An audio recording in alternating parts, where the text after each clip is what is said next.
Human civilization is developing successfully. In 2015, the first lunar colonies were built on the Moon, and in 2032, the first mining operations begin on Mars. In 2040, the newest spacecraft, Event Horizon, goes to explore the boundaries of the solar system and disappears behind the planet Neptune. 7 years have passed. Dr. William Weir wakes up from a nightmare, the sight of a wrecked ship and the dead bodies of spacemen. On his table is a collection of photographs of a young woman named Claire, whom he misses. Having cleaned himself up, the man goes on board the rescue spacecraft Lewis and Clark, which is sent on a secret mission. However, the astronauts themselves do not understand what could be secret on Neptune.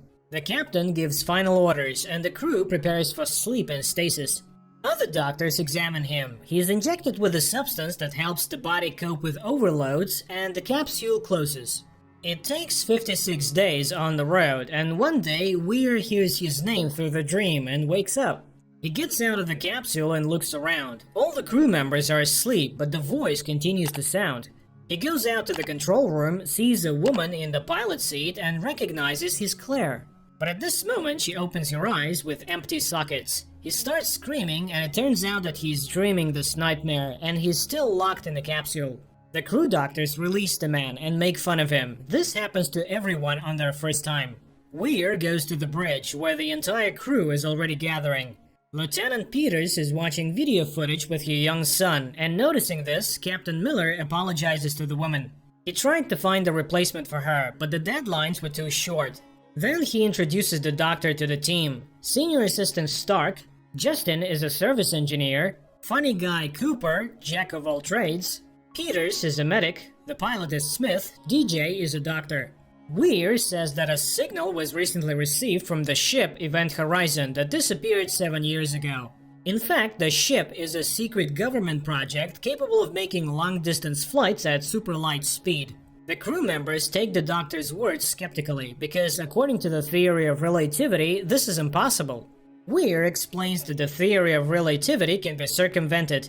By asking provocative questions about the closest distance between 2 points, he clearly demonstrates that by folding space, it is possible to make this distance zero. The Event Horizon engine creates an artificial black hole and uses its enormous energy to warp space-time in such a way that the starting and ending points of the journey overlap. After that, the ship passes through the formed spatial tunnel.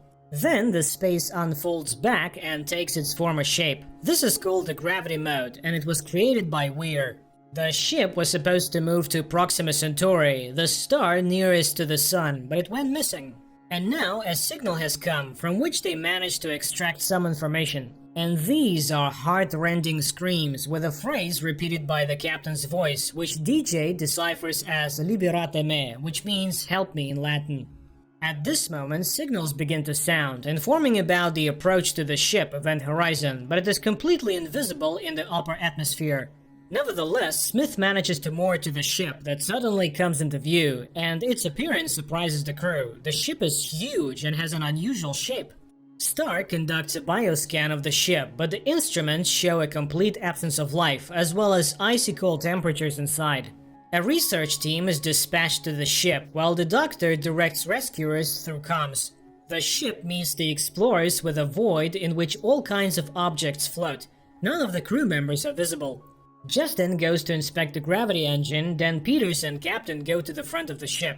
Along the way, the people find strange devices that turn out to be mines, which, if necessary, can tear off the front part of the ship and turn it into a lifeboat. The captain is examining the med bay, but everything is in perfect order. Suddenly, a part of a man's hand hits the captain's helmet, but he does not show his fear and goes on. At this time, Justin goes to the engine, to which a strange tunnel of rotating parts leads, which reminds the pilot of a meat grinder. In the meantime, Peters inspects the bridge and finds bloody footprints. While she's trying to get the disc with the logbook, a frozen corpse floats up to her. People can't understand what could have disfigured the body so much. The eyes seem to have been torn out, which could not have been the result of an explosion. Meanwhile, Justin scans the core he found, the center of the gravitational system, and accidentally activates it, which causes it to become liquid and the mechanic is pulled inside. And at this moment, a sudden explosion damages Lewis and Clark, and it begins to lose oxygen. Justin manages to get out of the core, but the guy falls into a comatose state. Captain Miller has no choice but to transfer his entire crew to the empty event horizon for the duration of the repair. However, it will have enough oxygen for no more than 20 hours. Peters manages to turn on gravity on the horizon, and Stark checks the ship's systems. No means of communication have survived, so it is impossible to hope for salvation from the outside. At this time, Smith inspects the damaged ship and finds a huge hole. The others, looking at the bloody footprints, are trying to understand what happened on the ship. Meanwhile, doctors examine Justin, but he does not react to anything. Cooper says that he pulled the guy out of the liquid core, but Weir ridicules him. This is simply impossible, because it would mean that the gate was open. But the gravity was turned off. There is a scuffle between the men, and the captain demands an explanation. The doctor tries to give answers. The core is 3 magnetic rings that create a black hole, through which the ship moves to any point in space. The captain orders to close the entrance to this room. Meanwhile, Peters is examining the ship's log entries, and suddenly hears a sound in the sickbay. The woman arms herself with a cleaver and examines the room. Suddenly, she sees movement under the cover of the medical table. She prepares to strike but looks inside. It's her son, whose legs seem to have been eaten by someone. Peters screams in horror, but DJ brings her to her senses. The table is empty. Later, she shows the decrypted data from the log, and the captain of the Horizon does say a phrase in Latin, but it sounds like hello and goodbye, after which everything disappears.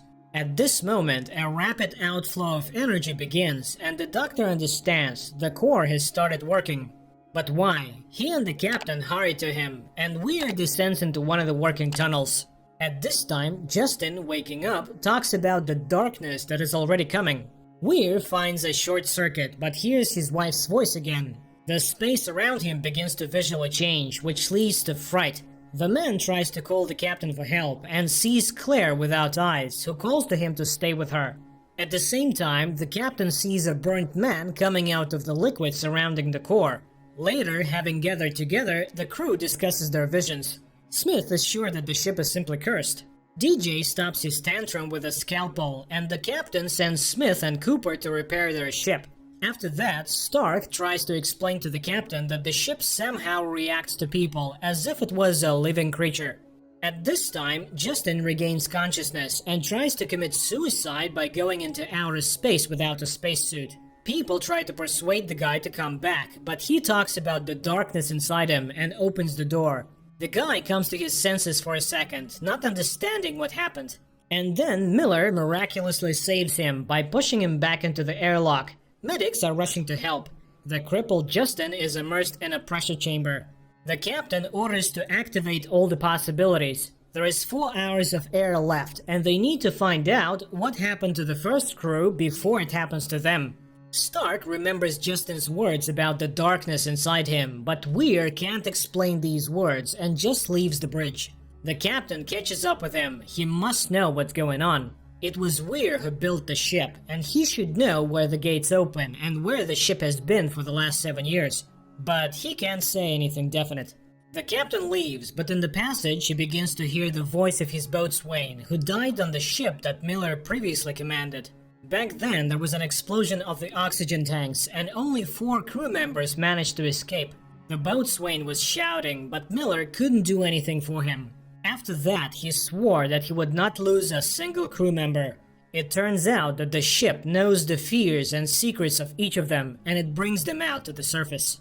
And then DJ admits that he made a mistake in translating a Latin phrase. In fact, it sounds like "save yourself from hell." It turns out that the ship has been outside the universe and reality, and it is unknown what it saw and what it brought with him. At this moment, Cooper reports that the ship is repaired and they can get out of there. The last finishing touches remain. Peters finally manages to open the logbook, and the last shots terrify the people. It turns out that after activating the engine, the members of the Event Horizon crew fell into a frenzy of torture, cannibalism, and violence. People started killing each other in the most sophisticated ways. Miller orders the remaining crew to return to the repaired Lewis and Clark, intending to shoot the Event Horizon with missiles after departure. Weir strongly disagrees with him because the ship has become alive and will not let anyone leave. The crew gathers the necessary things for the return, but Weir refuses to return because he's already at home. At the last moment, Peter suddenly sees the figure of her son, who runs away from her. The woman rushes after him and climbs the high bridge. And when the boy smiles at her, she steps toward him and falls from a great height, crashing against the foot of the core. Dr. Weir finds her body. At this moment, he sees another vision of his own wife, Claire, who killed herself in the bathroom. This finally drives him crazy. He squeezes out his eyes, thus responding to his wife's call to join. He becomes possessed by a madman, a living embodiment of evil who settled on the ill-fated ship. Meanwhile, Cooper finishes repairing the ship, and Smith sees Weir leaving for the Event Horizon. He reports to the captain that the doctor has just recently been on Lewis and Clark. Miller discovers the missing explosives from the Event Horizon corridor and orders Smith to leave the ship. But the pilot does not have time to do this. Lewis and Clark explodes. Smith is instantly killed, and Lieutenant Cooper, who is on the skin of the ship, is thrown into space. The man comes up with a way to return to the ship. He needs to puncture his oxygen tank and thus direct himself to the Event Horizon. Miller warns DJ, working in the medbay, about the danger coming from the Weir, but he does not have time to do anything. The blind Weir disarms him and opens him alive. Miller, who breaks into the sickbay, finds only the mutilated body of the assistant. The enraged captain finds a pneumatic hammer. If Weir does not want to leave his ship, he will stay here. He sets out to track the madman and finds an insensitive Stark. After bringing the woman to her senses, he sees Weir in the captain's chair. Weir admits that he created the Event Horizon to reach the stars. But he went further and got into another universe, a dimension of true chaos and pure evil. And when the ship returned, it became alive. It is beautiful, despite the fact that it destroyed his crew. Weir is ready to show where the ship was, after which he starts the gravity engine, intending to send the Event Horizon on a new journey again. At this moment, Stark attacks Weir, but Weir throws the woman away and grabs Miller's pneumatic hammer. The captain warns that he may break through the shell, but the doctor is not afraid. Meanwhile, Cooper returns to the ship, flies up to the bridge, and tries to contact someone inside. Weir fires back at the bridge porthole. The bridge becomes to decompress, and the doctor is thrown into space. The captain somehow miraculously manages to get back into the ship, and at the last moment drags Stark inside. At this moment, a signal is heard from the bow lock. People are arming themselves. It can be Weir, but they cannot take any risks.